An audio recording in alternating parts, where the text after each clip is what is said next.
भोले के डमरू बाजेगा तब भगता झूम के नाचेगा। जब भोले के डमरू बाजेगा तब भगता झूम के नाचेगा। शिवोली बाबा नीलकंठ की जय। शिवोली बाबा भूतनाथ की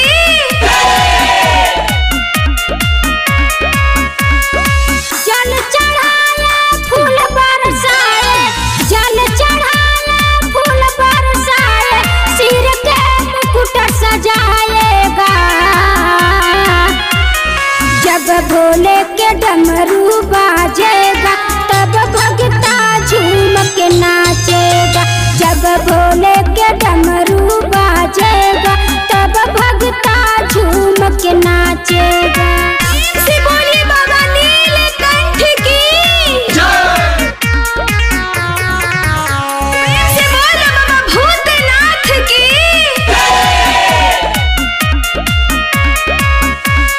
भांग चढ़ाया धतूर चढ़ाए, भांग चढ़ाया धतूर चढ़ाए, मस्तक पर तिलक लगाएगा। जब भोले के डमरू बाजेगा तब भगता झूम के नाचेगा। जब भोले के डमरू बाजेगा तब भगता झूम के नाचेगा। शिवोली बाबा नीलकंठ की जय। शिवोली बाबा भूतनाथ की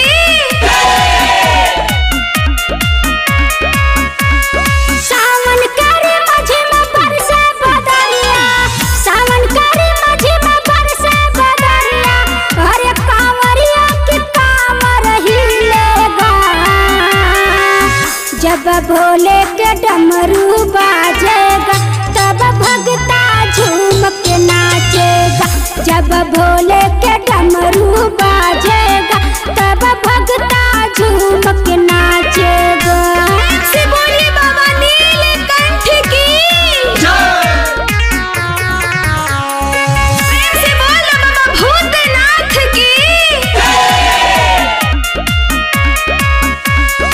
गाँव भजनिया पुष्पा यादव, गाँव भजनिया पुष्पा यादव, भोले के मन को भाएगा। जब भोले के डमरू बाजेगा तब भगता झूम के नाचेगा।